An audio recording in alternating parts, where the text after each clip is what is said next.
এটা তো আমাদের দলের পক্ষ থেকে ফেব্রুয়ারি মাসে লিখিত আকারে এটা তাদের এই সরকারকে বলা হয়েছে। এই দাবিটা তো আমাদের আরো আগের দাবি ছিল, যে দাবিটা সরকার এখন বাস্তবায়ন করতেছে। এটা তো আমাদের দলের পক্ষ থেকে জানুয়ারি ফেব্রুয়ারি মাসে লিখিতভাবে প্রস্তাব দেওয়া আছে। ছাত্র জনতা যে দাবিটি করেছিল এই দাবিটি সরকার আগেই পূরণ করতে পারত। বিচারিক প্রক্রিয়াটাও আরো দ্রুত, আদালত বর্ধিত করে বিচার প্রক্রিয়াটাও আরো দ্রুত করতে পারত। আমি মনে করি যে সরকারের মধ্য থেকেও কিছু লুকোচুরি আছে।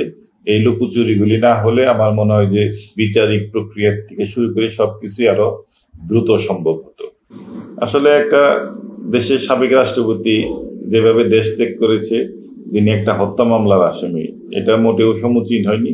এই সরকারের লোকজনের ছত্র ছায়ার বাইরে তারা দেশের বাইরে যাইতে পারে নাই। একটা বিমানবন্দর দিয়ে ইচ্ছে করলেই আপনি বিমানবন্দর অতিক্রম করতে পারবো না।